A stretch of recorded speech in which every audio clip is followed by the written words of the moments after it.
unexpected. Welcome back to the ReInvent Health Podcast, the show where we dive deep into the science, stories, and strategies that help you become the healthiest, most resilient version of yourself, mind, body, and soul. I'm your host, Nikki Robertson, and today we're digging into the roots, literally, of what it means to nourish ourselves. I'm joined by the inspiring Linda Galvad, founder of SoughtAfter Seedlings, a movement that's all about growing food with intention, healing our soil, and reclaiming our connection to the natural world. Whether you've got a full garden or just a sunny windowsill, this episode is packed with wisdom to get you thinking differently about what's on your plate and how it got there. Linda, thank you so much for joining me today. Thank you, Nikki. Thanks for having me on your show. Such a pleasure. Your brand, SoughtAfter Seedlings, is so much more than just plants. It feels to me like a philosophy. What's your story and what inspired you to start this journey in the first place? Well, believe it or not, I came from a criminal psychology background in my studies, and my own experience with anxiety, from a very young age was always something that I struggled with. They say that people who study psychology want to know more about themselves than anyone else. They want to understand more about themselves. So that I have to say was definitely, true. And mental health issues definitely stood out for me. And I went to a homeopath 30 years ago, and she put me on this crazy diet. And now it's in place. It's like, it was no gluten, wheat, yeast, all those things, no sugar, which now, if you want to look after yourself really well or you have any autoimmune problems, that's the diet to be on. And I just saw that you really are what you eat. Hippocrates coined that very important adage, let food be thy medicine and medicine thy food. And I realized then that was really important. And that's actually what got me to start my business 15 years ago. I wanted people to be happy, and I wanted them to be mentally healthy and resilient. So I just figured I know the importance of growing organic vegetables and eating organic vegetables, and I know you and I are going to get more into that in a few minutes. But I also studied integrative nutrition. I'm now a qualified health coach through the Institute in New York. And it just clarified for me, or underscored what I had already known all those years ago, that your health depends on what you eat. That is probably, there are many other things, not actually many other things, but that is certainly, definitely something that holds true with anybody. What goes in your mouth, what comes out your mouth is all you can control. Yeah. So you said that, excuse me. So you said that you went to this doctor, and the doctor eliminated all sorts and kinds of things that were probably triggering autoimmune. And most of us listening to this, most people would go, well, this is fine. I can go and eat healthier food, less processed food. I can go and pick, fresh fruits and vegetables from Woolworths or from my, anywhere where I go and buy food. What made you realize that it's actually not just as simple as eating the apple? It goes far, far deeper. What brought you to the realization that it starts in the soil? So interestingly enough, the soil is actually a reflection of what goes on in the soil, and the life in the soil works very similar to what goes on inside our gut. And the life in our gut, they are both, our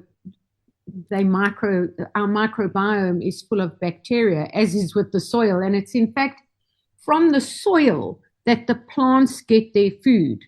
And it's from plants that we get our food. But if we don't have a healthy environment, as in the soil and the life within the soil, the plants will not get the nutrient density that is required for us to thrive. So it's a fascinating thing. And how I got to that is through my studies on, the soil and growing organically, etc. You learn that it's actually the life in the soil that feeds the plant. And I always say to my students, if you see that your plant is struggling or it has been overcome with pests and diseases, don't look at the plant. The plant is not going to give you the answer. It's the soil that's going to give you the answer, because something is not right in the soil. It's us. If our immunity is down, we are going to get sick. And the plant's immunity is dependent on what's going on in the soil. So if you kill what's in the soil with synthetic fertilizers, pesticides, herbicides, etc., you are going to then kill what is necessary to grow a healthy plant where you are going to get the nutrients from. And the nutrients is going to be directly related to the health of your soil. Always. Yeah. That's really scary. So what the image that conjures what conjures up for me when you talk like that is I'm thinking, are we sitting in Johannesburg or probably any sort of city in the world, and we're surrounded by gardens and golf courses, and we're surrounded by parks, and we all know that these places are full of synthetic fertilizers, chemicals, pesticides. Where do we even start to find naturally organic soil to even begin to think about growing food, maybe just for ourselves? But this really makes you wonder, where is it even possible to grow food that is nutrient dense? It's so funny. If I was listening to this and I heard your question right now, I would feel exactly the same way. Like, where do you start? There's so much pollution around us in the soil, in the air, etc. And the truth is, it's actually not so complicated. Number one, if you can purchase good quality organic compost, which there is an amazing supplier in Johannesburg. It's a bit difficult for the rest of the country, but people in the know it's not hard to find. Or number one, first prize is make it yourself. Compost is king. And everyone who has a bit of ground, even a balcony, can have a little compost box. It's possible. Or they can have a bokashi, which is a system that also recycles your food waste into using it to create the bacteria that you need in the soil. So you can absolutely do it yourself. These things are not difficult. They are really not. And in fact, we have a YouTube channel that shows you step by step how to do everything. How to start a composting bin, how to do your own bokashi if you live in a flat. You really can control your food chain, your own food chain. You can control it. You have the power, and it's not that complicated. What I really love about what you said is most people, a lot of people will always use the excuse, it's too expensive, it's too complicated, I don't have the time, I can't eat organic, I don't know where to get it, is it even organic? And really, if you are driven to be healthier, it is actually really simple. Absolutely, Nikki. Things are tough. Things are tough in life. Things that aren't easy for us, or that we don't know, or that's not commonplace to us. We do see it as a challenge. But the truth is, foremost, if the driving force within you is to be healthier or to make your family healthier, there is no other alternative than to consume a lot of organic vegetables. And I honestly think that is the silver bullet, is eating organically grown food, because the whole methodology of organics and growing organically makes the plant more nutrient dense, because putting it in an environment where you are not mollycoddling the plant with all, synthetic pesticides, etc., and keeping everything under control, what you're doing is you're making the plant develop what's called secondary chemical compounds. And it's those that we consume. It's those that have the antioxidants and the minerals and the vitamins. And the plant actually doesn't require the secondary chemical compounds to grow. They are purely made for our benefit and health. So honestly, there really is no excuse. It is so simple. You can start with one pot on your windowsill, on your balcony. You don't need land, so to speak. What is the most simple thing for anyone who's never grown anything other than, say, a pot plant to grow? Where do we start, and what would you say is almost a foolproof thing to begin with, just to get you off the ground? Well, definitely lettuce and radish. Those are the easiest things to grow. And most people eat lettuce. They really do. Radish is one of those things that are a taste thing, but I can honestly say that when you're starting off with a good quality seed, everything becomes easy. I know that sounds crazy, but when I started my business 15 years ago, I did many, many tests on seeds from all over the world. And I actually invested in the brand that I do sell now because of the excellent germination. Just having a simple thing like going to all the trouble and the effort of getting what you need and investing your time into growing something. And then you plant the seed and they just don't grow. And then you think you've done something wrong, but invariably it's not you. That's good to know. Yeah. People take responsibility, and often if they just follow the instructions on the back of a seed packet, they will find that they're well on their way. And another thing is, if you are frightened and you're scared of failure, go and buy seedlings. You can buy the seedlings. They won't be organic when you buy them, but when you grow them in an environment where you are not using synthetic fertilizers, the plant becomes organic. That's exactly what happens. Yeah. So let's go back to the soil. I want to really understand more about how do we know we've got healthy soil? For anyone listening and they're looking out into their garden and they go, well, how do I know the soil can sustain life and food? Where do we start? Most soil, especially in a city, is not healthy. We've got, there's so much damage to soil. In fact, healthy soil in the world is quite rare these days. And you actually have to grow your soil. I always say you don't grow plants, you grow your soil. The soil will take care of the plants. So a very simple thing. If you could earmark a place where you want to grow something, you take all your kitchen scraps, newspaper clippings, cardboard.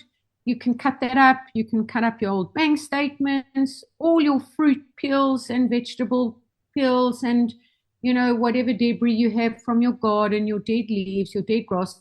Dig a deep hole, 50 centimeters in, and pour that into the bottom half, and then throw the soil back on top of it, and there you've got your very own compost pile. And you can start growing in that very place. And that is how you start bringing life into your soil. And you will start noticing things like earthworms. Right.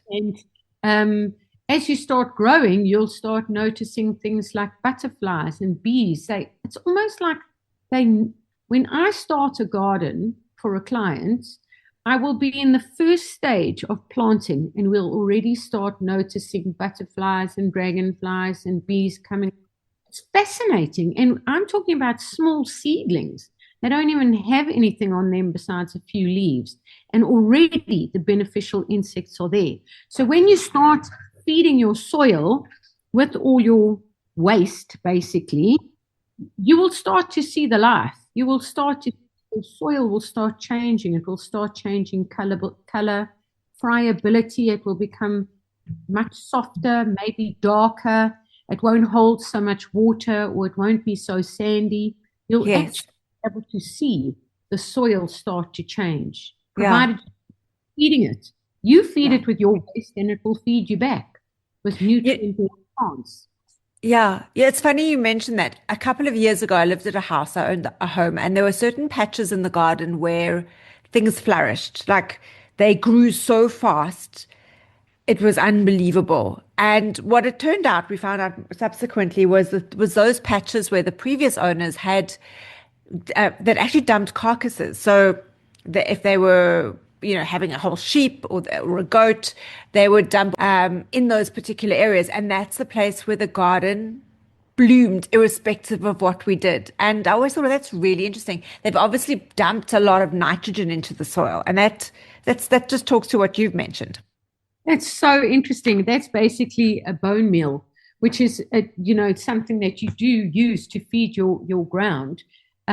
Compost, bone meal, kitchen scraps, all of those things. You add those into your soil and you'll have a soil full of life. It's so funny that you actually have lived that experience of actual bones being thrown in an area. I mean, we talk about it all the time, and that is a possibility, and it's kind of a textbook thing. but I've never actually spoken to anyone who's actually experienced that.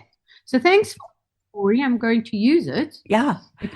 Absolutely. And all the bones that you have left over from making whatever you're cooking or you braaiing, just, no one thinks of throwing bones into compost. We think about, vegetable scraps and those sorts of things, but it was uncanny. So when we went and found out exactly what was going on, apparently we had an enormous bougainvillea. This thing, we got it as a tiny plant, and within 3 years it had gone over the roof. Not even 3 years. Wow. I think it was about 2 years. It had climbed over the roof of the house, and it turned out there was a goat carcass underneath it. And I didn't even water the damn thing. We ended up calling it Monster Munch because it had a life of its own. And the guy said, no, they buried a goat carcass in that particular spot. So there's a lot to be said for this. That's so amazing. The only thing that I always suggest or warn my clients and students is that when they're going to put bones, if they absolutely dried and have no meat on it anymore, if they're going to just put it in their compost pile, be careful, because those kind of call rats. But if you're going to bury it, 1000%, definitely bury your stuff. Absolutely, that's great. It's great. It's great. As long as the dog doesn't come and dig it up. Oh yeah. Oh, of course. But that's great recycling. So another question that comes up for me, and this is something I've battled with as well. So how do you protect your new seedlings and your new vegetables from insects and from worms without having to resort to pesticides? So there's a few ways. We've got a very simple way where when you've got a small seedling, you take a 2-liter soda bottle.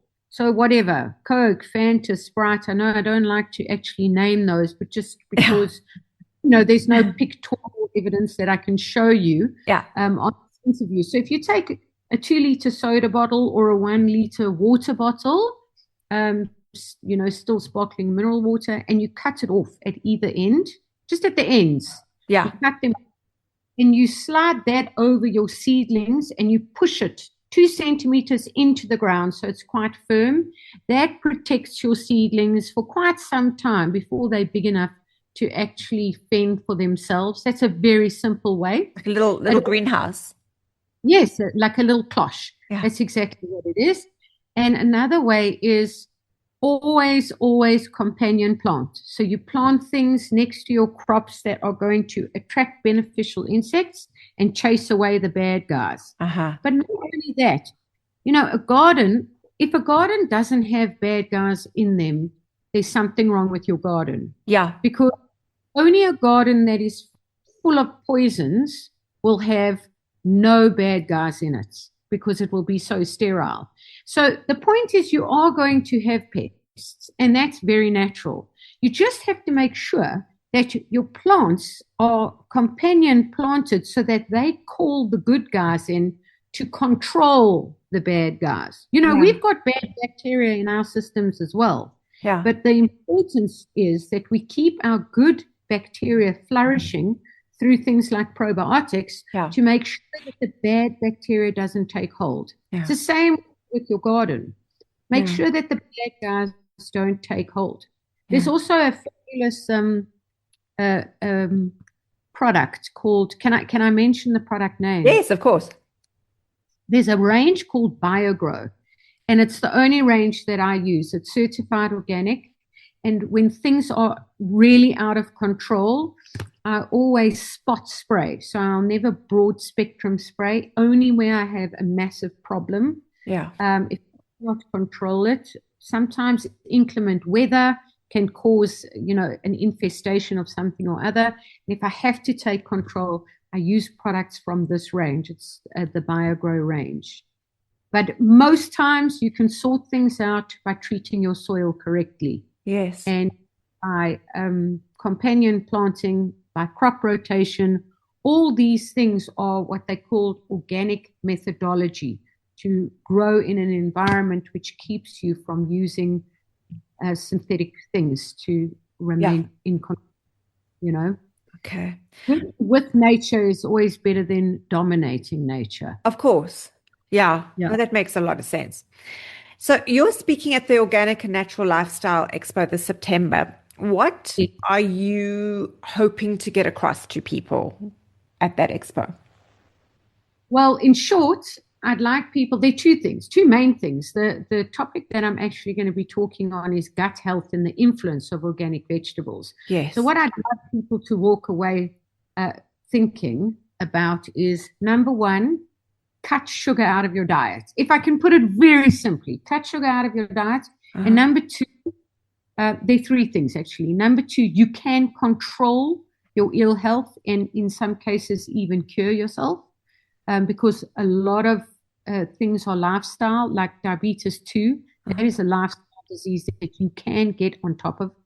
And number three, eat organic grown vegetables. And the easiest way to eat organically grown vegetables is to start them yourself in your garden or in a pot. Yeah. And you grow anything in a pot. Anything. It just depends on the size of the pot. Yeah. So those things, cut out sugar, eat organic vegetables, and gut health, know that you can be in charge of what makes you unwell. Yeah. You can get that. A lot of the time when people are ill, they're scared and they feel helpless and hopeless. Honestly, there is something you can do to help yourself. Yeah. There is an answer. Exactly. Just on that point, so do you think it's necessary to eat it's impossible, I think, to eat 100% organic fruits and vegetables? How much is enough? I mean, a lot of us think all or nothing. If I can't get everything organic and do it perfectly, I'm not going to start. And I think that's a bit of a self-defeating attitude. I think even if somebody ate 30% organic or had a good contribution of what they've controlled and eaten themselves, they will see a huge difference to their health. What are your thoughts? I absolutely agree with you. You know, a lot of people find organic vegetables very expensive, and they are. Yeah. I always say grow your own. You know, you don't have to have, you can have, if you just pick 5 lettuce leaves a day from your little garden, you are going to get more nutrients than if you eat 2 bought vegetables in that meal. You're going to get more nutrients. So you can really start small, and you don't have to be perfect. You know, we don't live in the Amazon jungle where, you know, you get pure water, pure air, et cetera, pure soil. Yeah. So absolutely, if you can just contribute to your lifestyle by eating organic vegetables, you're doing a really good job. Like, start somewhere, but it doesn't start and stop there, Nikki. Other things you can do. Like if you can bring in 30% of organic vegetables and still buy whatever else you need at the grocery store. But also, if you're being mindful, like even just participating in growing your own food. That's it. It's got a huge influence on you mentally and physically. For example, plants and gardening, naturally the energetic influence there is that it calms your system down and brings your cortisol levels down. It does. And that's something else I wanted to ask you about, is how does it's not work. It is the act, the ritual, it's almost an innate human thing to get our fingers in the soil. What does it, we all know it does something for our brains. What's going on there? Why does it work so well? I love the fact that you said we all know it, because we actually do. We know, and in fact, there is science behind this. I studied horticultural therapy at the beginning. I never finished it, but I learned so much. And basically, it is medical journals supporting different forms of therapy using plants. So it could be in addiction. It could be in strengthening. It could be, if you've had a car accident or some kind of accident, and you've lost the use of a part of your body. In all these therapies, it's using plants. And there's actually, there's scientific proof that plants have a energetic influence on people that lowers the cortisol. It actually lowers cortisol. Another thing is that when you participate in gardening itself, you are exercising and releasing endorphins and dopamine. And for older people, it enhances their core strength, which helps them with balance. Yes. In young children, planting seeds and using their little hands to do something in the garden is good for their motor cohort and imagination. So those things, on the surface. And then in the actual soil, there's something called bacterium vaccia, which when absorbed on your skin or breathed in, it actually increases your serotonin levels. Not surprising. And you're getting fresh air and sunshine, which we desperately need in this sort of day and age. And in fact, when you're gardening, it forces you to think about your task at hand instead of ruminating about your worries and your stress. Yeah. And that is a form of meditation and being mindful. So it really covers all the bases. It covers being mindful, meditation, exercise, nurturing, because you're nurturing something that you actually get to eat. So the feedback loop is really complete there. Yeah. It's very, very, very important to be involved with nature, and even to get your hands, in some soil, to put it in a 20 centimeter pot and throw some lettuce seeds on there. It will be enormous. It's addictive, I can tell you. It really is. It really is. Yeah. And in today's day and age, especially when you're looking at kids, unfortunately, and it's just through a lack of parenting, we're all responsible for this problem, is people don't think about where their food comes from. I think that's one of the biggest health, for me as a nutritionist, this is where our health problems start, is we don't understand who grew our food, how it was grown, or how it got to our plates. And just for myself, growing something and eating something that you've had a part to play in is so satisfying, and it changes the way we think about what we're eating. So I think my question around that is, how do we get kids more involved in the act of creating their own nutrition? It's a fascinating thing. In my years of experience, I've spoken to so many people, because I do courses on organic growing. And I actually at one stage was doing courses for children, which was so satisfying, because their glee is so apparent. They don't hide it. They get so passionately involved. And what I've heard time and time again, and actually seen it for myself, is that children these days, for some reason, don't like vegetables. So many parents say to me, I cannot get my child to eat vegetables. They just can't stomach them. But I always suggest to them, take your child into the garden and give them a seed. Easy.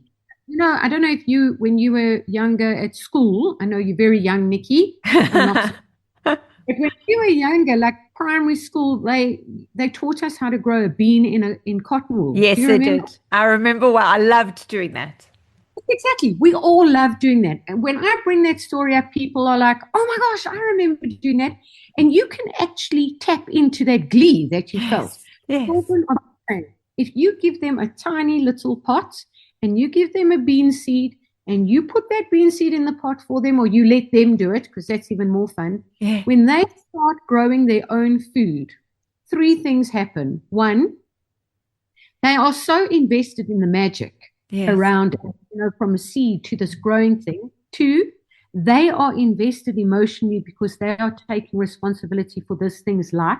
Right. That's another thing. And there the investment goes deeper into the sovereignty of what it was. It was a seed, then it went into the ground, now it's starting to grow. And 3, the eventual harvest, that they've achieved something. Yeah. And they get so invested on so many levels that they start to appreciate the plants, and therefore they get so excited about eating it that they stop eating vegetables. That's actually, I've seen that 1,000 times. I've seen that happen. And they also get educated on what a plant is. So, for example, I used to take my nephew around with me in the garden when he was 3. Yeah. And by the time he was 4, he could identify a seedling as being a tomato or a lettuce or a sweet pepper, which is fascinating. And people, even adults, know that. If I had to ask somebody what an eggplant, the actual plant, looks like, people can't tell me that. Exactly. Which is incredible.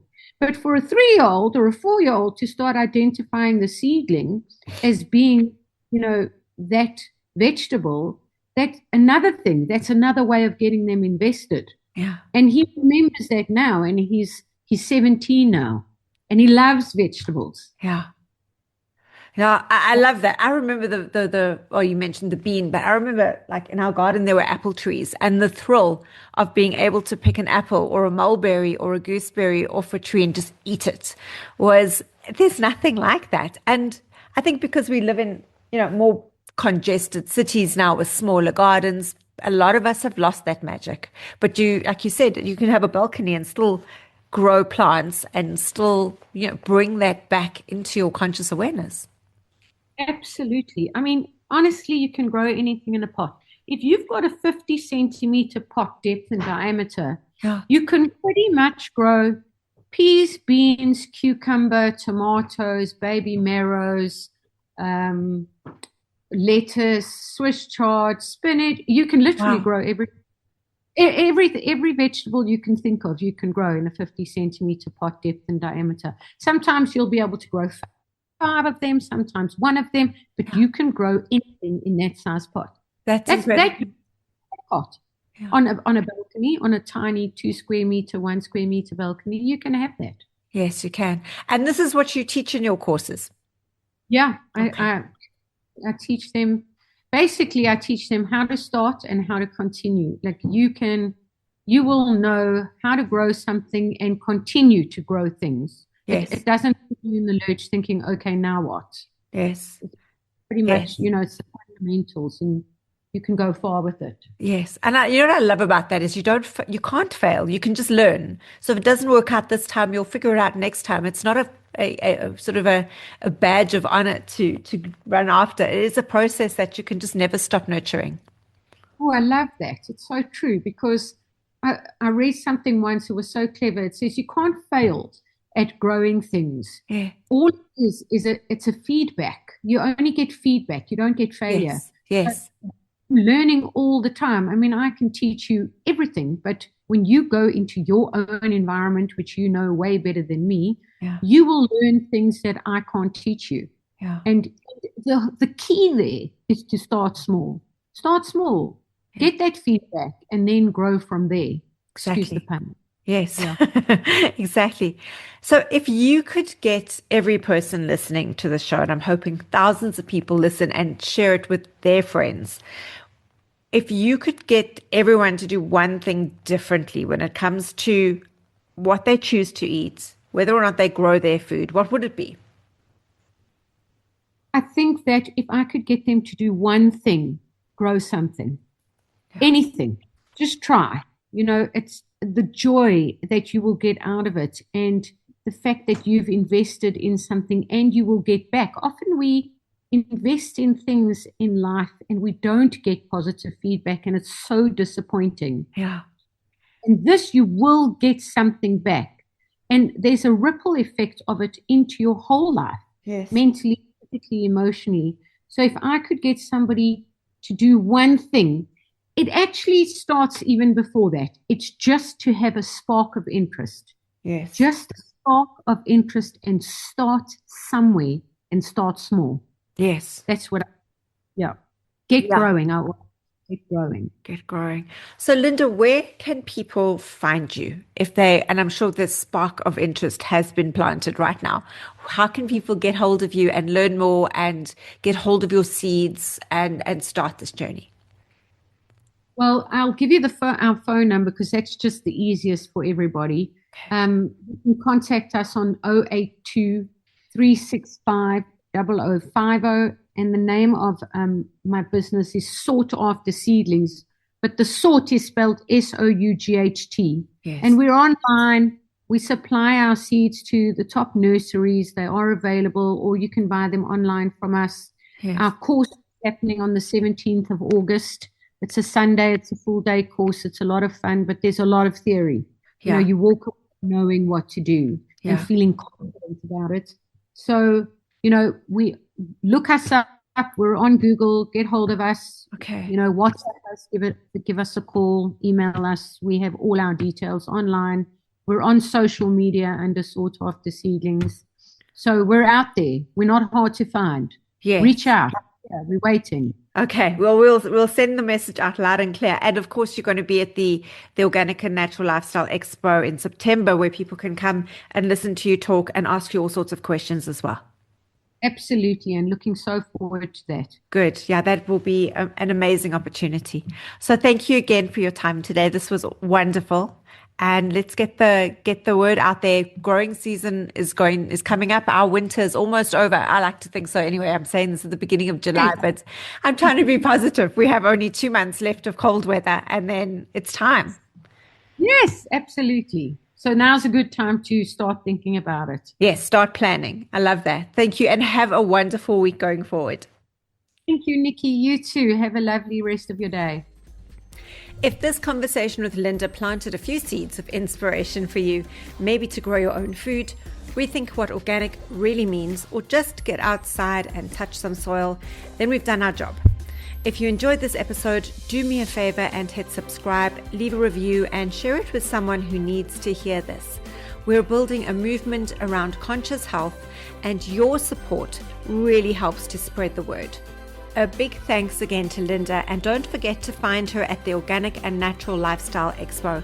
It's going to be an incredible event. Until next time, stay curious, stay grounded, and keep reinventing your health.